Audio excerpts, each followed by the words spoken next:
ನೋಡಿ, ಇದು normal ಮೈಕ್ರೋವನ್ನು solo ಮೈಕ್ರೋವನ್ ಅಂತೀವಿ ಇದನ್ನು. ಇದರಲ್ಲಿ ಏನಂತಂದರೆ, ಇದು ಮಾಮೂಲಿ ನಾವು ಗ್ಯಾಸು ಜಾಸ್ತಿ ಕಮ್ಮಿ ಅಡ್ಜಸ್ಟ್ ಮಾಡ್ಕೊತೀವಲ್ವ, ಆ ಥರ. ಇದು ನೋಡಿ, ಇದು ಜಾಸ್ತಿ ನಿಲ್ಲಿಸ್ಕೊತೀನಿ. ಇದು ಟೈಮಿಂಗ್ಸು. ಸಪೋಸ್ ಈಗ ಕೇಕ್ ಮಾಡಬೇಕು ಅಂದರೆ ಫುಲ್ಲು ನಿಲ್ಲಿಸ್ತೀನಿ. ಇದನ್ನು 30 ನಿಮಿಷಕ್ಕೆ ನಿಲ್ಲಿಸ್ತೀನಿ. 30 ನಿಮಿಷಕ್ಕೆ ನಿಲ್ಲಿಸಿದ್ರೆ ನಿಮಗೆ ಕೇಕ್ ರೆಡಿ ಆದಮೇಲೆ ಟನ್ ಅಂತ ಸೌಂಡ್ ಬರುತ್ತೆ, ಅವಾಗ ಆಫ್ ಆಗುತ್ತೆ. ಇದು ಏನಂತಂದರೆ, ಇದರಲ್ಲಿ ಮೇಜರು ಗಾಜು, ಪಿಂಗಾಣಿ, ಗ್ಲಾಸು, ಟಪ್ಪರ್ ವೇರು ಇಷ್ಟು ಮಾತ್ರ ಮಡಗಬೇಕು. ಸ್ಟೀಲ್ ಐಟಮ್ ಮಡಗೋಂಗಿಲ್ಲ ಇದರಲ್ಲಿ ನೋಡಿ ಈ ಥರ ಇರ್ತದೆ. ಇದು ಕೆಳಗಡೆ ಆಸಿಲೇಷನ್ ಮಾಡಿರ್ತದೆ. ಇದು ಟರ್ನ್ ಟೇಬಲ್ ರಾಡು, ಇದು ಟರ್ನ್ ಟೇಬಲ್ಲು ನೋಡಿ. ಇದು ಇಲ್ಲಿ ಮ್ಯಾಗ್ನೆಟ್ರನ್ ಇರ್ತದೆ. ಇದು ಕ್ಯಾವಿಟಿ ಅಂತೀವಿ. ಇದು ಹೋಗೈತೆ. ಪ್ರಾಬ್ಲಮ್ ಏನಾಗೈತೆ ಅಂದರೆ, ಇದು ಹಿಡಿದ್ಬಿಟ್ಟೈತೆ. ಸೊ ಹಂಗೆ ಕ್ಯಾವಿಟಿ ಹೋಗೋದು, ಇದು ರೆಡಿ ಆಗೋಲ್ಲ.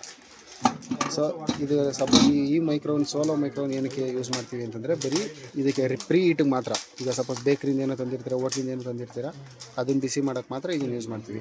ಸಪೋಸ್ ನೀವೇ ಕುಕ್ ಮಾಡಬೇಕು ಅಂದರೆ ಇದಕ್ಕಿಂತ ಹೈಯರ್ ಮಾಡಲ್ ಹೋಗಬೇಕು. ಸಪೋಸ್ ಬಿಸ್ಕೆಟ್ಸು, ಪಪ್ಸು ಅದೇನಾರು ಮಾಡಬೇಕಂದ್ರೆ ಹೈಯರ್ ಮಾಡಲಿಕ್ಕೆ ಹೋಗ್ಬೇಕು. ಸೊ ಇದು ಬೇಸಿಕ್ಕು ಮೈಕ್ರೋವನ್. ಬೇಸಿಕ್ಕು